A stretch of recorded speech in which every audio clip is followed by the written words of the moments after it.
How much did I spend over the last 30 days charging my Tesla Model 3 long range at my house? You can see here that the app shows that I spent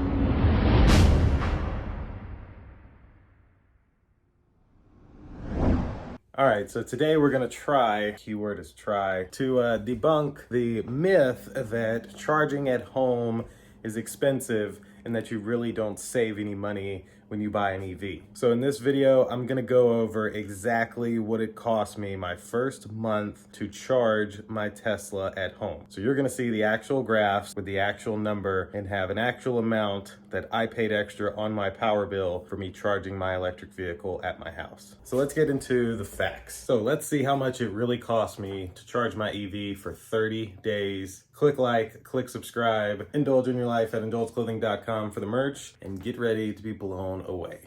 Now the Tesla app has a nice little feature here that you will see right here on the screen beside me. So inside of this app is the charging stats for my Tesla Model 3 for the last month. Everywhere that you see one of those lines is a day that I charged. For example, if you see, I can highlight a date and I can see that here on February 25th, I spent $0 and charged for 39 kilowatt hours. Now also just below this is my cost and savings, as well as the settings that I have in place for charging. I have home set to 1 cent. I'll explain that in a moment. Supercharging, that's just automatic based on how much you pay for supercharging. And other, I don't even have set up because, well, I haven't charged anywhere else besides home and at a supercharger, and truly don't have a plan to charge anywhere else besides home or a supercharger. So you can see in my graph that 96% of my charging was done at home. And you can see that 4% of my charging was done at a supercharging station. Now, you can see here on the graph that on Saturday, March the 12th, I spent $6 charging,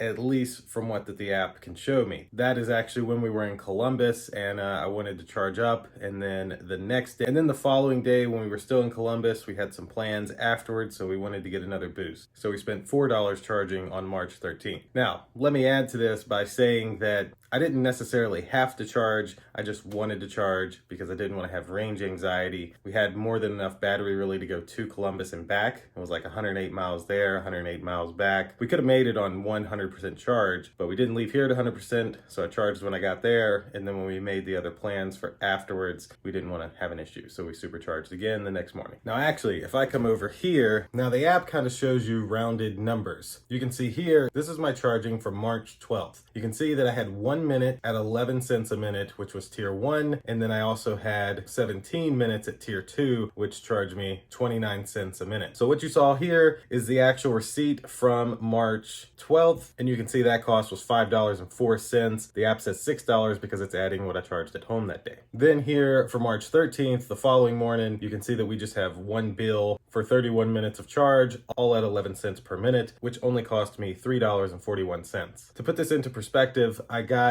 about 120 miles, I would say, for that 31 minutes of charge. I was only at like 50%. I wanted to get to 80, so that's kind of what we did there. And that cost us $3.41, less than 1 gallon of gas. So now if we were to really do some math, how much did I spend over the last 30 days charging my Tesla Model 3 long range at my house? You can see here that the app shows that I spent $18 charging. Yes, $18 over 31 days. That's like 4 gallons of gas right now. Now of that $18, we got to take $3.41 and $5.04 and subtract from that $18. That's because that was supercharging and not at home. So I'm trying to tell you how much I paid at home. So essentially you would take $8.46 off of that $18 number here. And you could say that I charged my Tesla Model 3 at my house for $10.53 for the entire month. Yes, the cost of about 2.5 gallons, maybe 2.5. I charged my entire car for the entire month. Now, it would have been only $10 showing in my app, but we went on the trip to Columbus for WWE and we don't want to have range anxiety, so we try to keep our car charged up so we're not anywhere near that 0 miles or 0% mark. Now, the next question that you're probably asking is,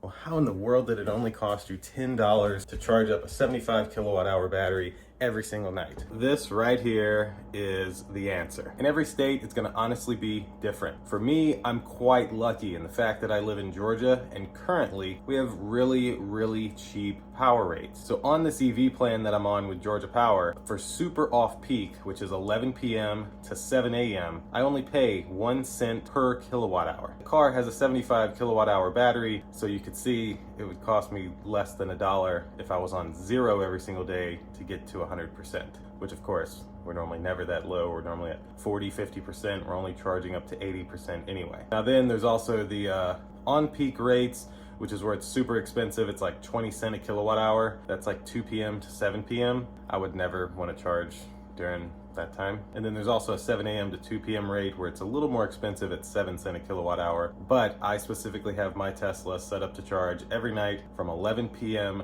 till 7 a.m. So I only pay 1 penny, which is why it cost me less than $10 this month to charge my Tesla Model 3. That is how much it cost me to charge my Tesla Model 3 for the first month. Now for me, currently, this is not gonna change. I have this rate with Georgia Power for at least a year. For at least the next year, this is what I can expect, a very small $10 to $20 increase on my light bill to avoid an over $200 a month gas bill that I used to pay. Because yeah, it was $55 for every fill up, and I filled up at least one time a week, which is 220 bucks. So I'm saving at least $200 there. Hopefully this was informative to people who have been misled by everybody saying, oh my God, if you buy an EV, you're gonna pay so much more on your light bill. Well, no, it's not true. You're not gonna pay more on your light bill, with the exception of states where electricity is high. For example, in California, I think the lowest rate is, I'll pop it up here. This is the lowest rate I can find on the internet for California. So you compare that to what I'm paying. I'd pay a lot more to charge my EV in California than I do here in Georgia. So I guess the real answer is,